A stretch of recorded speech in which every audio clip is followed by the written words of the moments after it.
Ibinahagi ni Derek Ramsey na sa kabila ng mga pagbabagong pinagdaanan niya kamakailan, kabilang na ang kanyang paghihiwalay sa estranged wife na si Ellen Adarna, siya ay nasa maayos na kalagayan at mas pinipiling pagtuunan ng pansin ang pagpapalakas ng sarili para sa kanyang pamilya.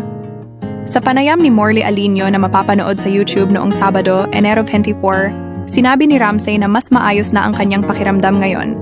Ako ay nasa payapang kalagayan. Hindi na ako mukhang haggard. Bumalik na ang katawan ko at ang focus ko sa pag-aalaga sa sarili, ani ng aktor. Pinunyag din niya na marami siyang pinagdadaanan, lalo na't may stage 4 prostate cancer ang kanyang ama. Ayon kay Ramsey, pinili niyang maging matatag para sa kanyang mga magulang. Marami akong iniisip kaya pinili kong maging sobrang lakas para sa daddy ko at sa mommy ko, dagdag niya. Aminado rin ang aktor na nag-aalala siya dahil hindi na kasing lakas ng dati ang kanyang mga magulang, kaya't mas pinahahalagahan niya ang oras na ginugugol kasama nila. Napag-usapan din ni Ramsey ang kanyang pagbabalik sa showbiz sa pamamagitan ng seryeng The Kingdom. Inamin niyang hindi niya inaasahang babalik pa siya sa pag-arte. Ayoko na talagang bumalik noon. 6 na taon akong sobrang masaya, ani Ramsey. Noong nagpakasal ako, doon ko na inilaan ang focus ko.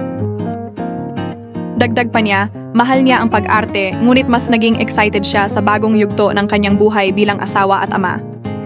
Gayunpaman, ayon sa kanya, mabilis magbago ang takbo ng buhay. May dumating na napakahirap na pagsubok at pagkatapos ay binigyan ako ng Diyos ng isa pang proyekto. Tinanggap ko iyon bilang isang senyales, saad niya. Sa nasabing panayam, tinanong din siya tungkol sa mga kontrobersyang kinasangkutan niya, kabilang ang mga paratang ni Ellen Adarna tungkol sa panloloko at gaslighting.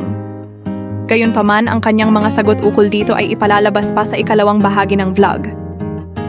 Kinumpirma ang paghihiwalay ni Ramsey at Ellen Adarna noong Nobyembre, matapos maglabas ng umano'y ebidensya si Ellen Adarna kaugnay ng kanyang mga paratang. Mayroon silang isang anak na babae na nagngangalang Liana. Maraming salamat sa panonood ng aking video. Kung nagustuhan ninyo, huwag kalimutang mag-subscribe. Kita-kits ulit sa susunod.